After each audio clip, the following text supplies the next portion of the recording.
Hello, everybody. We're going to want you to be part of this because there's probably just about nobody out here who doesn't have some sense of fashion and style and feel like they know something about it. And our goal here is to kind of give you an idea of what we think, why we think fashion is important in cannabis, and we want to talk about how it can be important to you and how you can use it and what's special about it. So just before we get going, who out there feels like you know what, can tell us what fashion is? What is it anyway? Oh, good, we have somebody. What, tell. Okay, so this person says it's style. What's the difference between style and fashion? You can't teach style. Oh, you can't teach style. Well, Yves Saint Laurent said, whereas fashion is an art that's notoriously difficult to keep up with because trends change seasonally, style is impacted by much longer lasting factors. Style is affected by religion, politics, culture, subculture, weather, body type, profession, upbringing, and lots of other things. So bravo, yes, that's what we think too. So this is a fashion and beauty panel, and beauty is sort of at the top of this food chain because it's about looking good, about bringing beauty and aesthetics into the world. So we want to talk about why it's important. You may notice this is our first and only, to my knowledge, all-female panel. So woo! Now, one of the things that we wanted to do is we really wanted to talk with you about it. So we're going to go really quickly. Everybody's going to just tell you who they are. Then we're going to start talking about fashion. And it turns out we have some different points of view about it. And then we invite you to have your points of view and throw them in too. So we really want to participate with you. So I'm going to start by letting my panelists speak for themselves.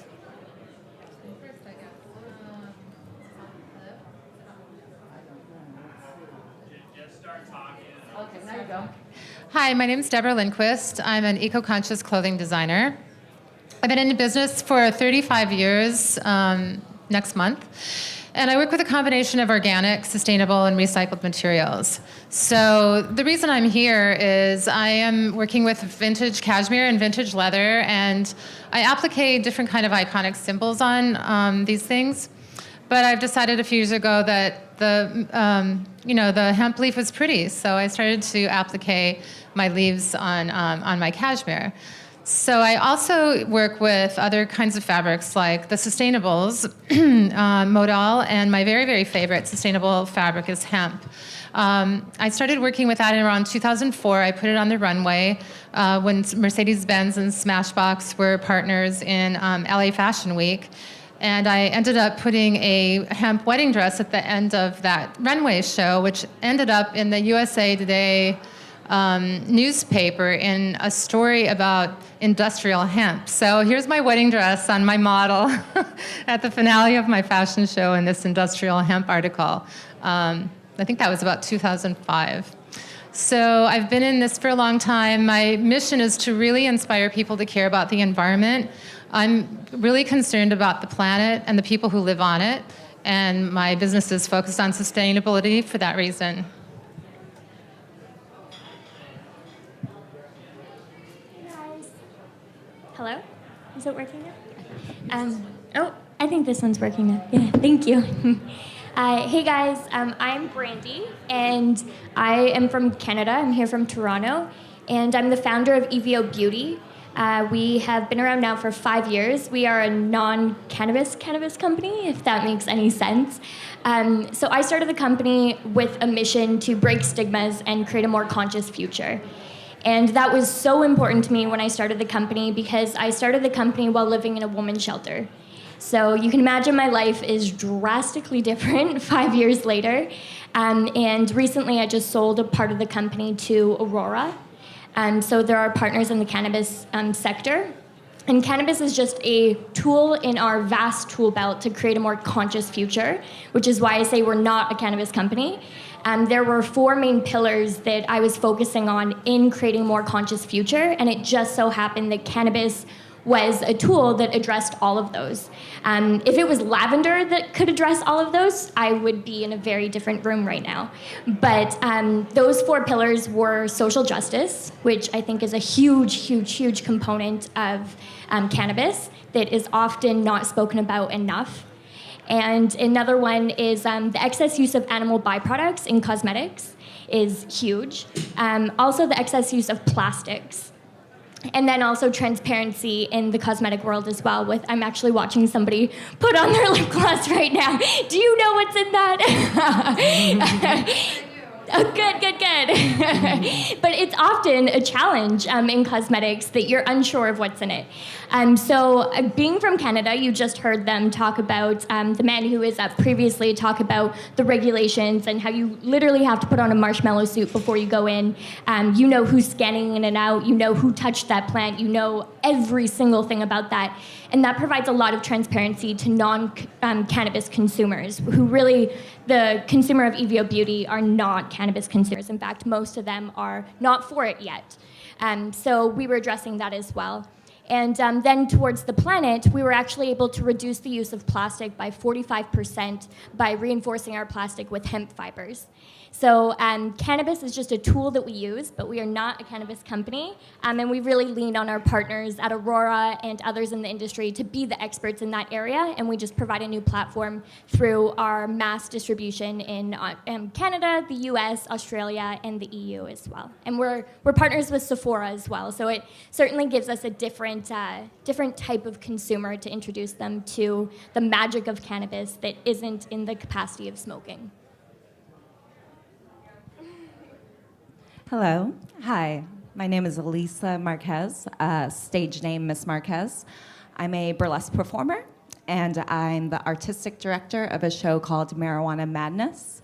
It's a live show that combines burlesque, live jazz music, and theater to tell the true story of cannabis prohibition during the jazz era. So all the music in the show is music from the jazz era. The tale of the show tells the story of cannabis prohibition and how it targeted jazz musicians, the racist roots of cannabis prohibition during the 1930s. I'm a professional dancer who has been focused on burlesque for about the past 7 years. About 4 years ago, I decided to start implementing cannabis into my burlesque acts as a form of cannabis advocacy to try and change the stigma of what people think cannabis consumers look and act like. So my form of advocacy is actually wearing cannabis on myself in my costumes and in my acts. I'm partnered for Marijuana Madness with a great organization called Grass-Fed, and they provide amazing cannabis live events. Their approach to cannabis is more like a fine wine tasting. So all of our events are fancy. We encourage people to dress up. It's a smoke-free environment, so it's also a very health-conscious company also. At our events, it's a smoke-free environment that is only vaping and microdose edibles. And I'm very proud of the show in the sense that it is the first live event and burlesque show of its kind that only doesn't focus on cannabis in the storyline, but also provides a cannabis speakeasy where you can actually consume cannabis at the live event. That's Okay. me. And she's performing tonight at the after party. So Yes. woo. Me and the band will be performing on the top deck tonight. We'll be performing some of my cannabis-themed acts, so be sure to stick around for it. It's going to be lots of fun. Hello, everyone. My name is Whitney Beaty, and I'm CEO and founder of Apothecarry Brands. And I actually came to the cannabis space, I guess, differently than a lot of other people. 5 years ago, I was a senior vice president at an entertainment company, but I had a health situation. I was diagnosed with anxiety, and I tried a million different drugs that my doctor prescribed to me, and none of them worked. And offhand, she said, "Why don't you try cannabis?" And actually, I was in shock and awe because Nancy Reagan had told me to say no to drugs, and I listened. Why would Nancy lie to me? I said. And I did a lot of research and I learned a ton about the space. But what I did not like after coming into it was I didn't find a lot of things that spoke to me. Spoke to me as a mother, as a female, as an executive, as a member of the community that I was in. And also when I looked at the other people that I knew who used cannabis, they were all a lot like me. And they kept their wine in their wine fridge, and they kept liquor in bars, and they kept cigars and humidors, and we all kept our high-end cannabis in a shoebox under our beds. And I was like, well, why is that? That compromises the experience. It compromises, to me, the use of it. Why am I saying that this medicine is so useful to me, and now I'm going to put it in a place of shame underneath my bed when it's not safe, it's not kept in humidity? And I decided, like any high-quality single mother, to quit my job, sell my house, and start a company. And that's what I did. I started Apothecarry 3 years ago, and since then we went through the Cannabis Business Accelerator. We've raised a seed round, and we've been in sales for almost 2 years now. We're doing well. We're 140% up from last year, and encouraging people to think about the way that they store, use, and imbibe cannabis. Excellent. Thank you. Okay, and just so you know, I didn't really introduce myself. I'm Jeanine Moss. I'm CEO of Annabis, and we have a luxury line, thank you, a luxury line of fashion accessories for the sophisticated cannabis consumer. We have a table right over there, so you can learn everything there. So let me just ask another question of you. One thing I want to observe is the character of the audience changed a lot here. I have to observe that there's a lot of women here now and much fewer men. So men, good on you for being here. Welcome to our fashion world.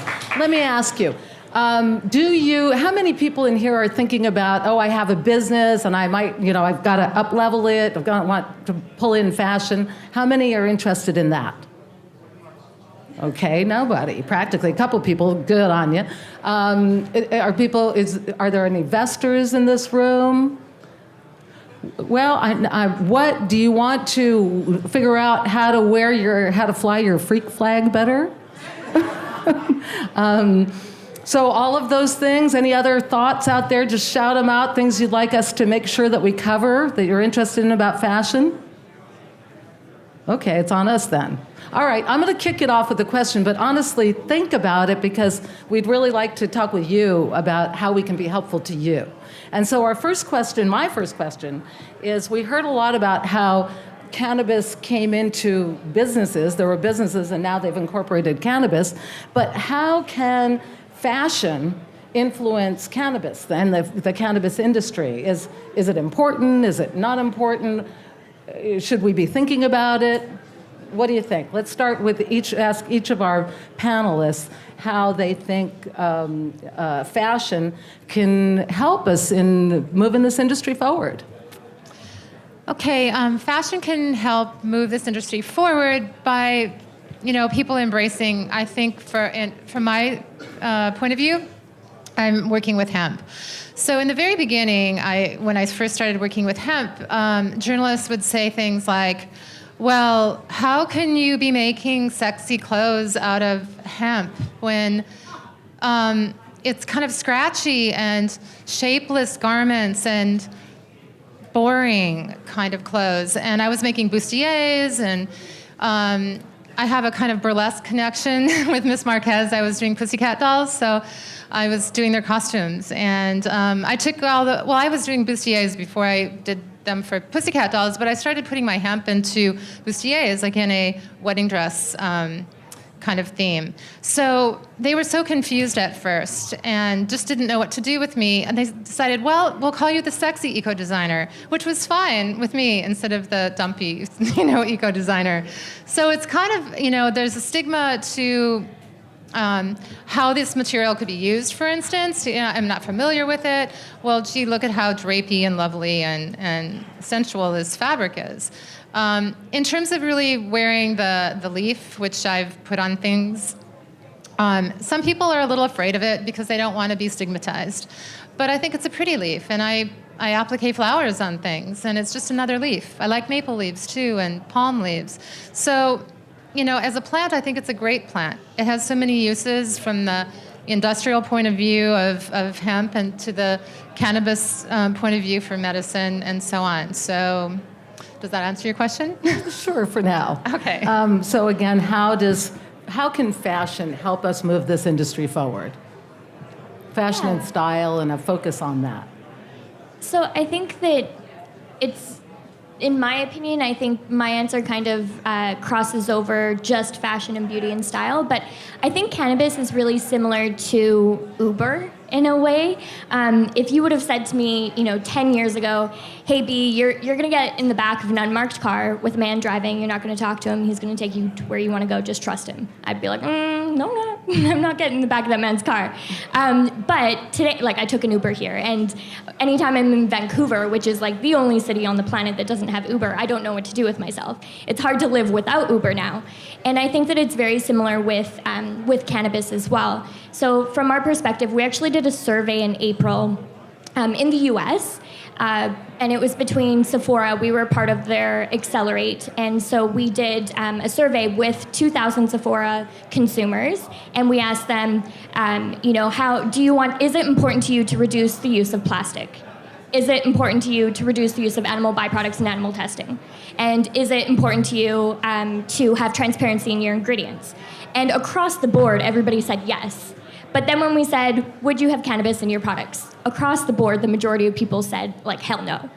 And so I think that if you're addressing people's problems in any industry, then it's more likely to be able to progress that forward, and it will take some time to break the stigma. But we've now done what they have asked in the products to address their problems, and then can then say, surprise, it's cannabis. And I think that also helps break the stigma, and it also helps move the industry, the cosmetic industry, forward by addressing those problems that are major problems to those people, whether they believe in cannabis or not. Jumping off of what you were saying, Deborah, Pussycat Dolls is a great example, actually, because, back in the 2000s when Pussycat Dolls were a thing, bustiers were, quite as fashionable as, now you see them all the time. And I think with fashion, it's important to note the trends of things and how people Lady Gaga or the Pussycat Dolls, being a professional dancer that's worked in the commercial industry, I see how the wardrobe they put on us, you might wear in a music video, and then all of a sudden it becomes the next trending thing. As a burlesque performer, that's what got me so excited about using my platform to promote cannabis. I started looking for costume pieces that had pasties or a G-string that had a cannabis leaf on it. Couldn't find it, didn't exist, created it myself. Now I see it other places. So not to tout my own, but as a burlesque performer, it's very exciting to get really creative. Obviously, I'm a bit eccentric. My hair color kind of shows that a little bit. And if I can encourage people to be creative and eccentric with their own wardrobe, because I'm wearing a cannabis leaf on my head, that makes me pretty excited. Mm-hmm. I personally think that fashion has the ability to really help us destigmatize this space. I think we have the ability to bring new people into the cannabis space by broadening out what we see as cannabis. If we were here 10 years ago, people were much more, thinking about stoner culture. We've got, college kids smoking behind the gym, and that, stoner guy who can't remember. There's all these stigmas and stereotypes over here. But as we have the ability in fashion, in the way that we present things, the way that we brand things, we have the ability to really broaden out and make people feel more comfortable in this space. Because personally, for me, I want to be selling, cannabis not only to the people that are already in the space, but I want the 45-year-old white woman in Kansas to feel welcome here. I want the 65-year-old black mother who has arthritis to feel welcome here. And we need to be able to show them this space as where they are, meet them where they are. And we have that ability through cannabis. Just in the same way as cannabis is not one size fits all. What I smoke might not have the same medicinal benefits for you as it does for me. My anxiety works with sativas, not indicas. Everything is very personalized, and we have the ability to bring that personalization to people through fashion and the way that we present this to them and open them up to the plan. So fashion makes things accessible too.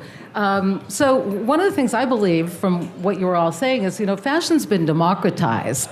It used to be that it was this rarefied thing and only the very wealthy could do it, and then there was Target. So it's really been democratized. I think every American, anyway, has gotten quite used to good design. So, panelists, what do you think's not living up to the good design?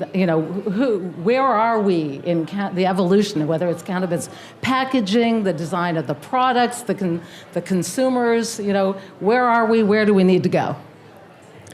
Let's start over here. I was just having a conversation today about how, as much as we work and do, I think as a community, try our best to put our best foot forward, I think that we still have a lot of objectification of women and a lot of the billboards that you see on the side of the road. I saw a picture today of two women's asses with the cannabis, company's name on the back, and I'm not naming any names, but I feel that that's absolutely ridiculous in this space where we have more female CEOs than anywhere else, that we feel comfortable in objectifying women in that manner.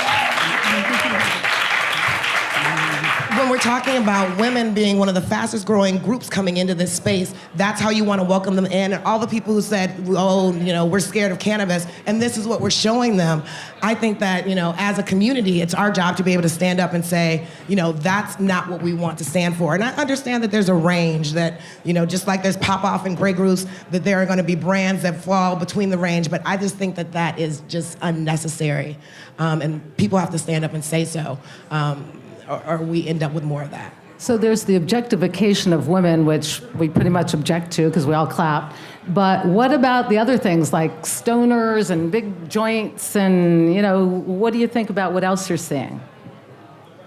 Anybody have thoughts? Well, I can say from what I was speaking about earlier about at Marijuana Madness providing a cannabis speakeasy, we have chose specifically to make it a smoke-free environment. So there aren't any bongs, there aren't any big ripped joints, that sort of thing. And not that I don't enjoy those things, but I do think it is important to really showcase and provide people with an experience that's not that typical cannabis culture stigma that we associate from, like we were saying earlier, the Cheech and Chong movies, which I love, but remember that was a parody. And when you take that parody and then make that your real life, that's not doing anyone in the cannabis industry any favors.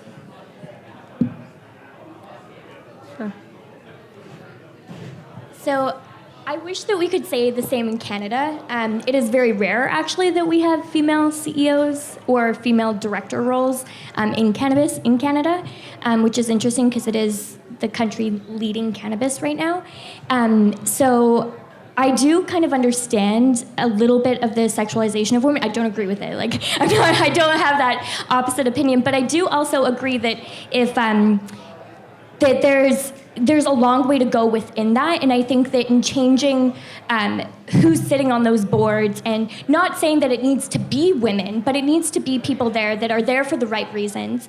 And actually something that, I don't know if this has to do so much with fashion or answers the question or not, but kind of going back to the social justice, and fashion has a huge part in cultural changes, and it has a huge part in societal uproars and how we can change things. And we definitely use fashion and beauty to protest our opinions in a very positive way. And so I think that some of the things that we need to focus on is changing who's in that room and what we're talking about.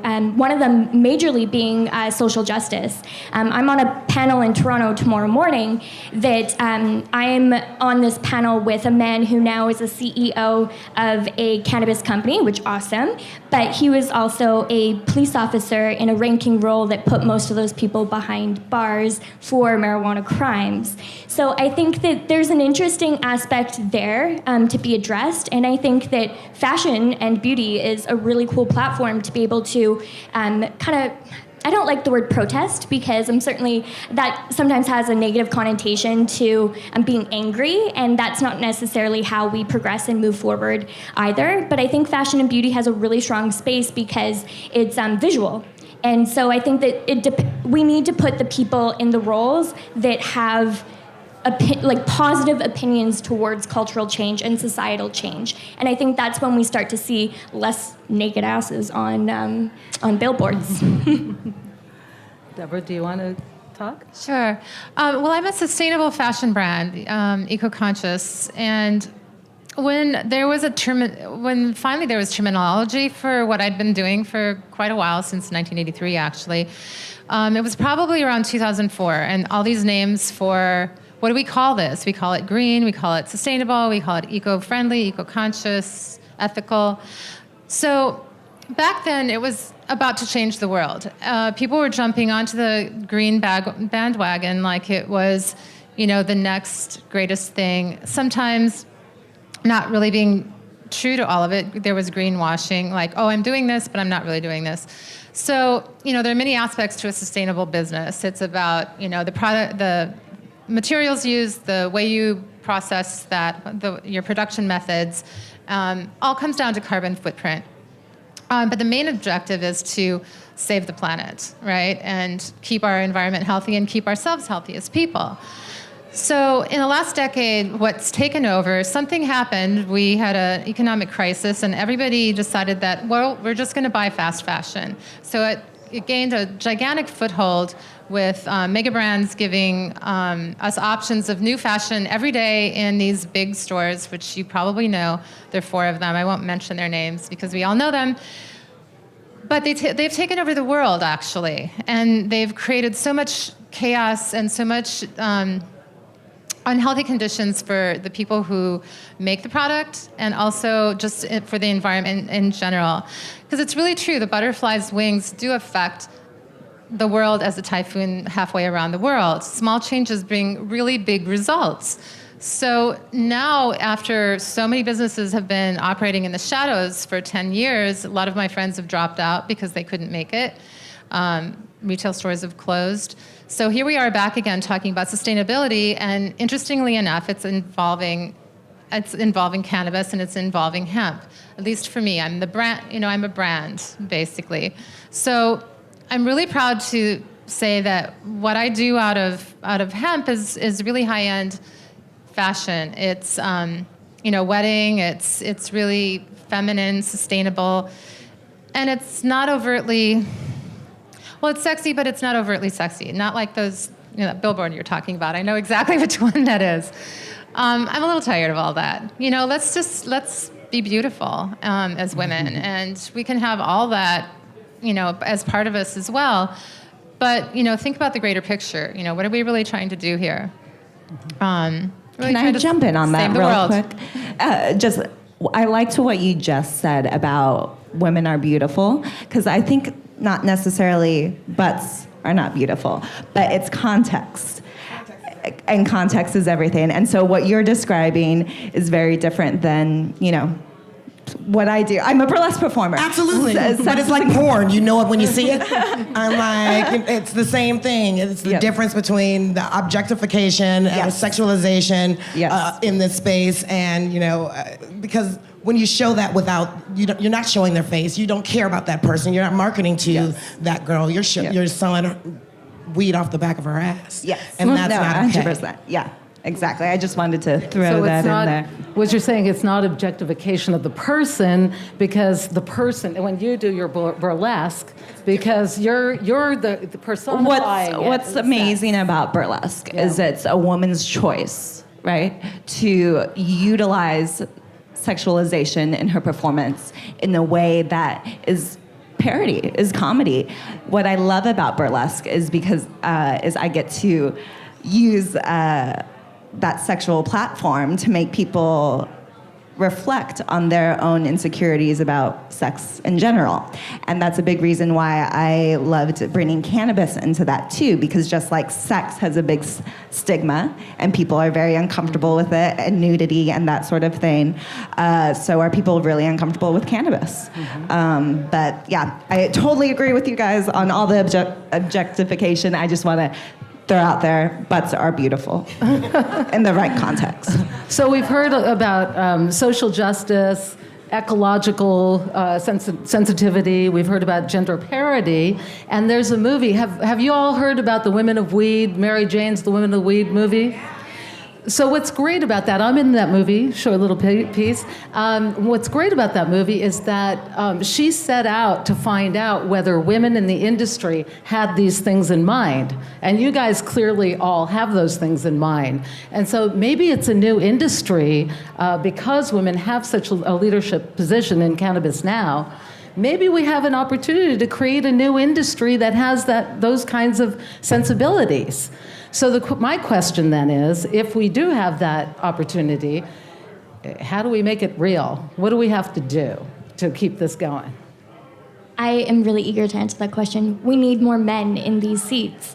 The fact that there's more women in these seats now than there was before, and less men, that's what we need. We need to all encompass, be working towards one goal together, not have the women's panels, but have women on the panels because they deserved their spot there and they earned it. We need to stop segregating those things and be all one together working towards a common goal. I think that's how we really get there. Okay, so propel it by bringing men into the ideas that we're putting forward, is what you're saying. And men have some amazing ideas too. Like, I'll be honest, my board of directors is primarily men, in fact, solely men. And that's not something I'm proud of. It's just that they really earned their spots there and really moved this movement forward. And our office is on Bay Street in Toronto, which is like the Wall Street of Canada. And they're coming in for one purpose, which is to make capital gains in the cannabis industry. And I'm okay that they're coming in for that purpose. But when they're sitting around our boardroom table, they're coming in and saying, hey, B, tell me about Me Too. What's that? Tell me about women in cannabis. Tell me your opinion on this cannabis ad. And I think that having those mutual conversations together is a really, really big movement in that direction. And it's unfortunate that a lot of men exit the conversation when it's a panel of women. Before I talked about the fact that, there's more female CEOs in cannabis than any other industry in the U.S. But that number has been, trailing downwards. I think it used to be 36, and now it's at 26%. Yeah. And then also, when you look at it, those are not the companies that are getting the majority of funding. They're not the ones who have the money to buy the billboards. And I think that it's important that we have a seat at that table. And I talk this not just for women, but also for people of color. Because if you haven't noticed, I am a woman of color. And there's just not enough of us here in this industry having a word in this industry. And we come from communities that have been disproportionately disenfranchised by a war on drugs, and we don't have a seat at the table either. And so being able, I think, to have those conversations, and at a higher level, being in that C-suite where those decisions are made become a very powerful thing. And so, to piggyback on that, I think that it's great that we're here. I love the fact that we have so many women. I want to see them have more power. I want to have some decision-making ability. So how do we help everybody in this audience get a seat at the table? What do you have to do? How are we going to help them? And how are we all going to do it? Anybody have any ideas? I think as far as the ethics of the advertising, maybe reach out to some of the organizations and get the message out that we want to maybe educate what is, an area that we want to have change in. Like you said, the billboard is a great example of that. And as far as Brittany talking about all the men as CEOs, and this isn't the judgment call at all, but I think that's unacceptable because there's just as many women that have earned the right, to be there, and they're not. So that's unacceptable. And I think when you stop accepting it, and I know it's difficult, obviously in a different situation, but that is one step forward. I think to say it's not acceptable that it's all men CEOs. Now, one thing I've read in a lot of the statistics is that women don't want to be CEOs as they start climbing up the ladder. I mean, it inhibits you in your family life. It means something to be a CEO. Can I have so much to say right now, too. So we want to be CEOs. We want to be in charge. We want to set that culture that makes it okay. I think that when we are in charge, we're allowed to set a corporate culture that allows it to be okay that I'm a single mother. So yes, within my company, we have, ability to have family time. We have work-life balance and those sort of things. I think that when you give us the opportunity to be in those seats, we want to be there. Don't believe the hype that we don't want to be in that seat. I want to be in the seat. But do you think anybody's going to give us that opportunity? Are they going to go, here, have that opportunity, we love you?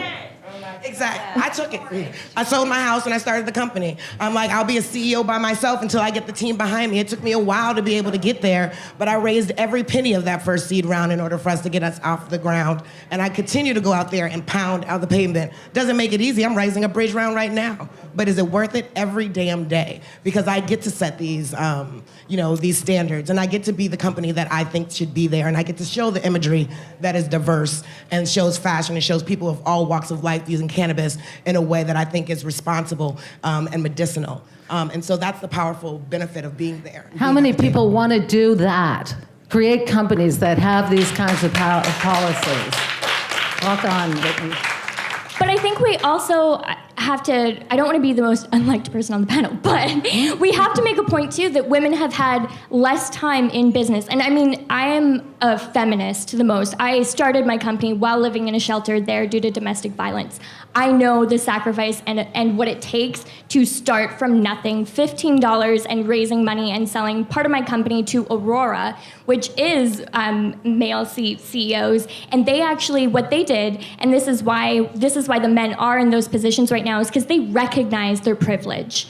And they recognize that they had the power to invest in a young female CEO and let her guide where that money is going. Let her decide how that billboard's going to look. And so the fact that they came forward to that point to do that, I embrace that. I will take those funds from the male CEOs and position that properly so that we can give more opportunity to young female CEOs moving forward. But that's not going to happen overnight. And so it's going to take time. And men have had historically, because they've been in the workforce for so much longer, historically, they do have more experience in this space. It doesn't make that experience better. It doesn't mean that they're better at their job at all. But historically, they have been in those positions much longer. And so if we can utilize that power together, I think that's really how we get ahead, because most females don't have the capital funding. They got 2% of VC funding last year alone. I'm really, really grateful that I'm part of that 2%. And so I want to use that to be able to create positions where more women can have those tools and ability, but it's not going to happen overnight.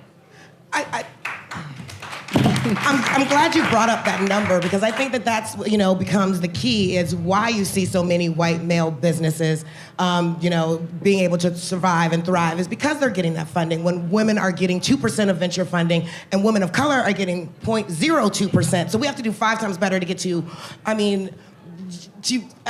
iota of that money. And so they're holding that money, and we don't have the access to it, and it allows us not to be able to build those brands. So, and I understand, I closed a round as well, and that doesn't happen as, as often. But if you look at, they think the normal number for a white male CEO was to raise $3.6 million. Mm-hmm. And there's only been 18 women of color who've ever raised over $1 million.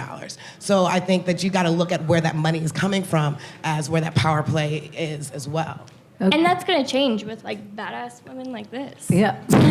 So I, as the moderator, I have to bring it back to fashion. Because this is a huge issue, but is fashion the way we can do it? I mean, are those inroads? Women have been enabled to have a historic role, say, in marketing, right? They let us be nurses, they let us be secretaries, then we became marketing people. We've made our inroads, and now we've had enough time that we have the economic knowledge, we have the money now, greatest transfer of wealth in history to women is happening right now, and we have the education, right? So we're there. Is fashion like the Trojan horse? Can it get us in fashion and beauty, or does it have a role to play here? I think business is business is business. So whether it's fashion or beauty or cannabis or whatever it is, it's business. Mm-hmm. Yeah. Do you all agree? Okay. Do you agree? Well, I think we have to design our own lives, and we have the opportunity to do that, and we do that every day with our choices. So you end up with something, you say, I didn't want this, I don't like this situation I'm in. It's but you made decisions all along the way.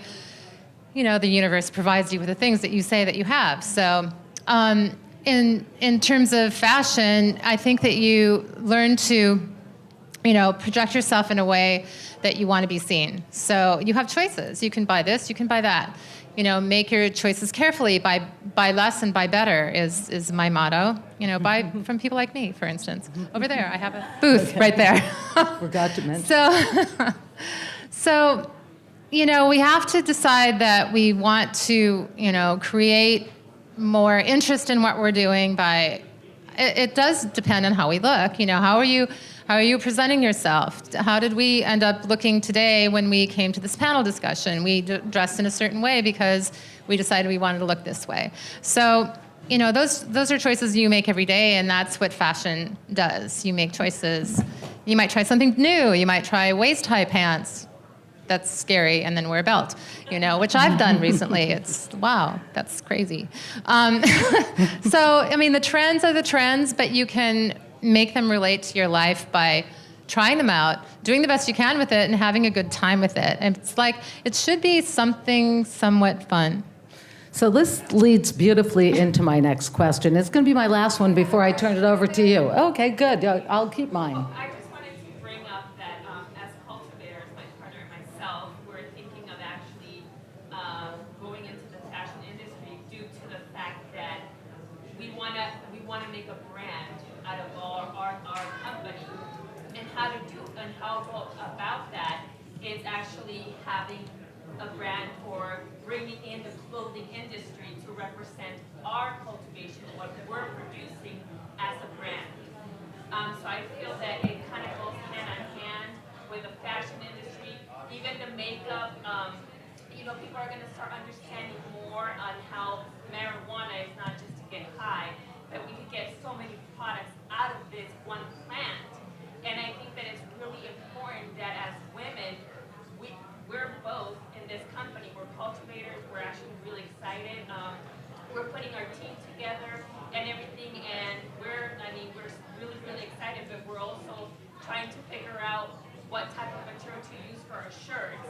Are we going to incorporate hats? Are we going to incorporate exercising clothing? Because unfortunately, a lot of this industry is what people see in the media, social media, on TV, and so we want to create a brand, and I think we're going to go hand on hand with the clothing industry and what the fashion is. And you can make it classy, even if it's marijuana. It's going to take women to make this classy, and not like showing booty like the beer industry has done it, and the tobacco industry, even sodas. I've seen some of those commercials, and you're like, what the hell are they selling, soda or the women? So it's been really, really sad, but we need more people in those chairs at women, because we're the ones that are going to make the difference. Women could only understand women. Men are never going to understand us. I'm sorry, they don't have a period. It's one, and they don't pop kids out. So it's really, really important for us to take over in any sense of the word. Like she has it right now. Right now, I'm a business owner. I have my partner, he's a male, and we're like this, butting heads all the time. And sometimes you kind of have to give him, a little bit, because that's the way it is. But I don't want to be living like that all my life. So, yeah.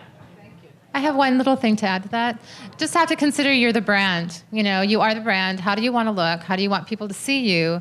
And then you make choices accordingly. And so does your partner as well. So I think an important that's point helpful. too is knowing who you're marketing to. I want to talk about marketing, because clearly that billboard that we've addressed is not marketed towards women. But it's a huge billboard. They had the money for it, and it's in their interest to sell to men. And that's where, when you're talking about having these conversations, I think it's really important to talk about sex and talk about how sex is utilized in marketing so much, and explaining why that's not okay. And I think that for me, I think what we take from fashion and bring into the space is, besides the idea of, not just plant, we're talking lifestyle, we're talking broader context across the board, is really being able to target in on a demo as a business. I know very clearly who an Apothecarry customer is. It's not just all women, it's not just all men. I'm looking at, men and women who are medical users, urban professionals or females who are between 30 and 60 who are making $75,000 a year more. That's my target. It's no longer, I can just put out cannabis and people are just gonna run just because it's there. So I think that in the same way that in fashion, Forever 21's talking to somebody and H&M's talking to somebody, you're starting to see that distinction within the space, and I think that it's really parroting what's happening in fashion. Practical. Oh, there we go. To make that practical, if you know who your customer is, then your brand it's not about you, it's about what you want to mean to your customer, I think. Let's do some questions. I've got more, but you probably have better ones. So, okay, you can come up to where this. We're also doing good yelling, and I could. Okay, if you want, does anybody want to come up and use a mic? Does anyone want to yell from wherever they are sitting? Okay, we have somebody. Okay, Eliza. I knew a fashionista if ever I saw one.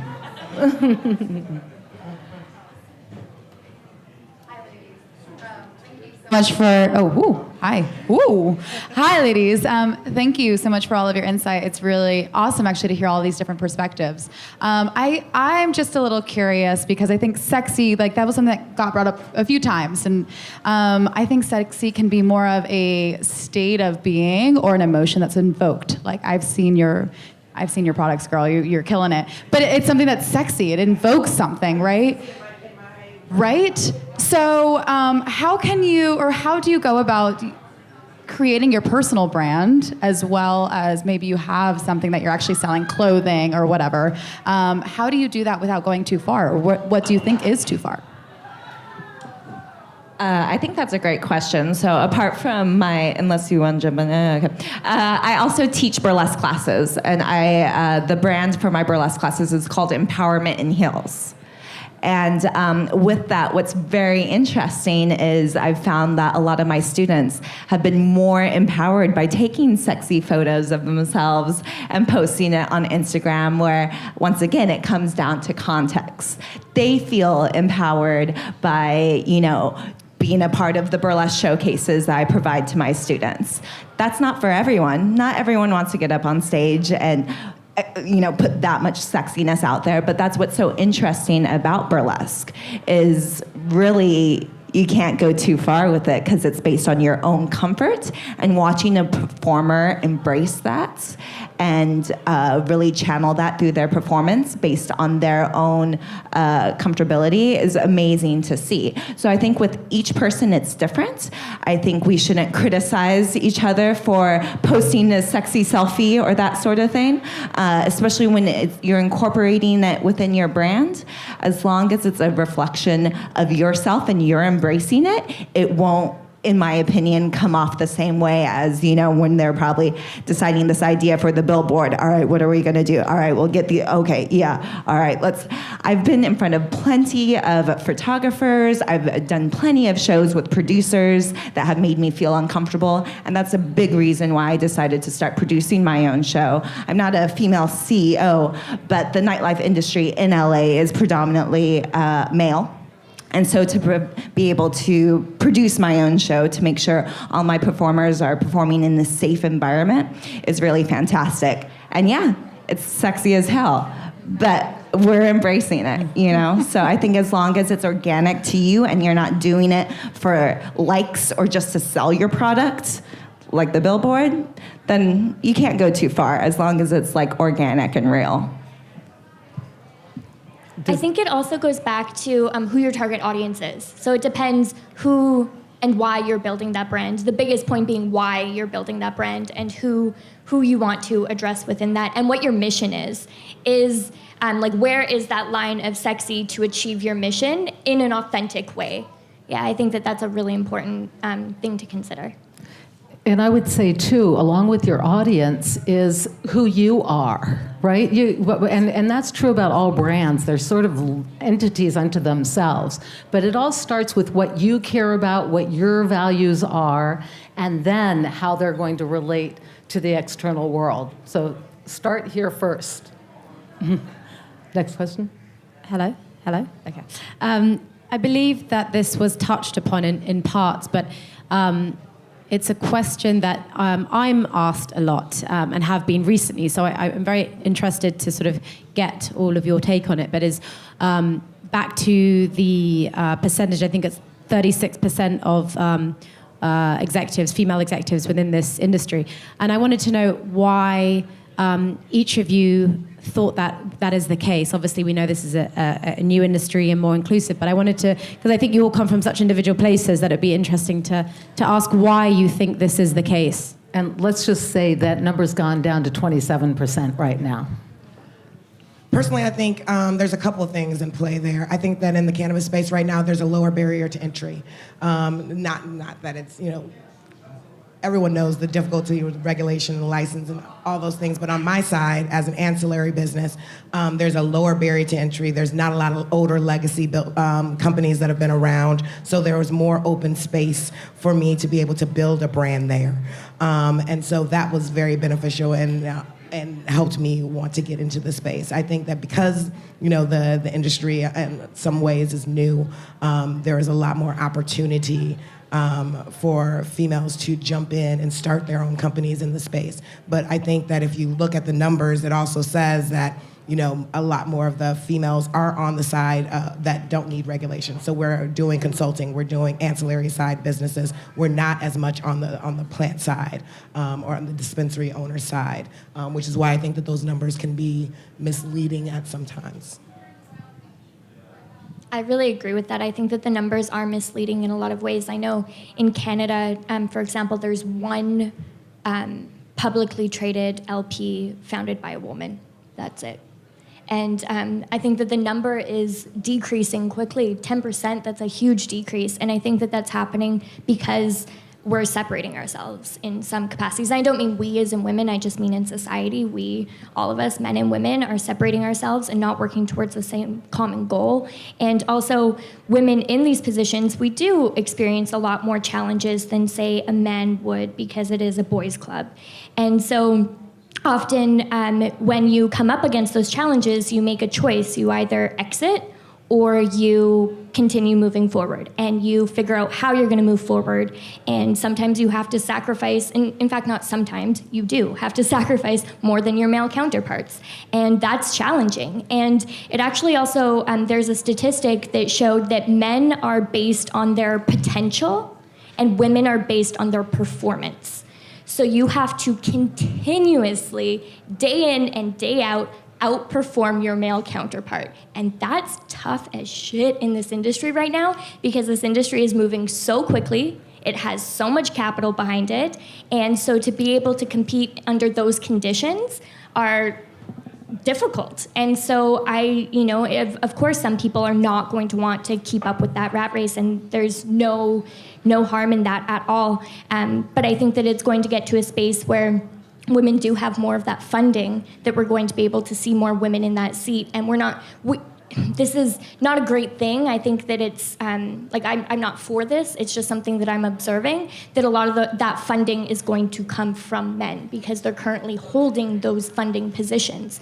And so until we start working together and start dispersing those funds into more female CEO hands, we're not going to see that change happen. And that's going to take some time, but it's going to happen. And I'd like to add just one thing I alluded to before, which I think this is a super historic moment in time. Never has there been such a new industry with the potential of this industry that has come along when women are super educated, have the business acumen of a couple of generations now, and have the financial wherewithal to participate. So if we can marshal all of those resources and take advantage of this right now, I think it's a huge opportunity. Hello, thank you for this panel. I think this is great for all of us to hear, especially as a man who works in female-centric industries. I own a birth center and work a lot with midwives. So I came into Los Angeles making sure that my entire staff, management-wise, was all female because I'm not trying to attract men with girls in booty shorts. But we're also trying to educate men on how to transition their business from a male-dominated one to a female-centric one, whether you're just trying to attract that market or just trying to have a more balance. So I'd like to hear, how can males, from this kind of standpoint, in a male-centric, how can they transition better into having female-centric kind of demographics being attracted and not look disingenuous by having, I allow my staff to dress any way they want. Some of them dress in a way that might reflect on me negatively, saying that I'm telling them to dress this way, even though that's the way they want to be. And I'm trying to allow them to express themselves in the way they want to, collect tips in the way that they want to, attract business in the way they want to, and also come from a place of education. But we're talking about it being a male-centric, so how do males transition better and really empower, if they have that ability to empower anyone to come up into this and show a better kind of, a better marketing tool that isn't just looked at as disingenuous to say it's just about sex.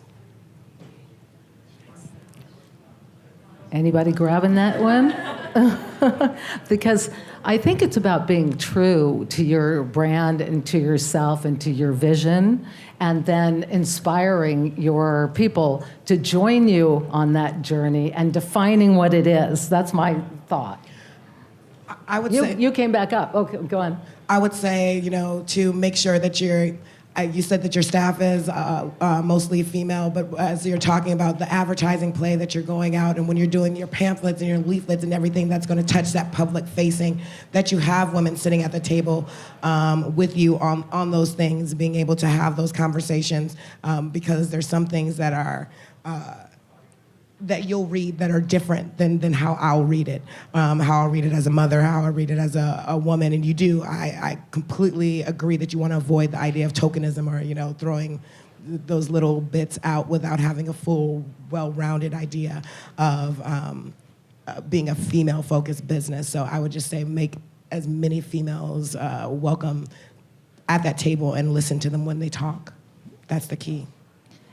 Yeah, and I think it's important to mention that not all women have the same perspective. Not all men have the same perspective. And let's not divide ourselves further, like what you were saying. It's really conversation to conversation. Don't be afraid to ask questions. I find so many people fearful of asking me about burlesque because they're ignorant to it and they're shy about it. And so with anything, I feel like as long as you have a conversation with open ears and dialogue about it, it will only benefit in general. Well, when I came to Los Angeles, my patient base was 19% female. We're currently at 63%, which I think is a completely different switch than most dispensaries, not only in California but in the nation, because I was trying to attract that demographic because I felt they were underserved, felt like there wasn't a safe place for them to go to feel like their needs were being met. And so because I come from another industry that is so female-centric, it was I really wanted to embody as much of that as possible. But as you try to go outward of just my four little walls and try to give, they do all the marketing. My management staff does all the marketing. They do all the graphic design stuff. We decide as a group, but it's mostly they have as much veto power as I do over what we have for marketing. You can tell that they've pushed more towards a medical model. Now, that isn't necessarily attracting this kind of newer recreational user. It seems like it's attracting kind of an older demographic because that's where they think it's the most respectable way to come from a female to say, this is what they want. But we're also trying to bridge past this, okay, females aren't just about fashion. They have needs of education, they have needs of so there's all these diverse needs, and even trying to get the females inside of my own business to say, well, sometimes we do need to attract the fashion side of things. Sometimes we need to draw outside of just this medical model so that we don't look disingenuous as a female-run business. So that's kind of the balance I was trying to create. All right, so we're just out of time. So what we're going to do is the panelists, we're going to ask you to go onto the Britannia deck after this. So if you have more questions for specific people, they'll be out there. I want to point out that at 3 o'clock is an awesome panel on cannabis and fitness with real luminaries. You're going to want to see it. And I just want to thank our panel for their incredible insights and for being so awesome, and for you for participating the way you did. Thank you, everybody.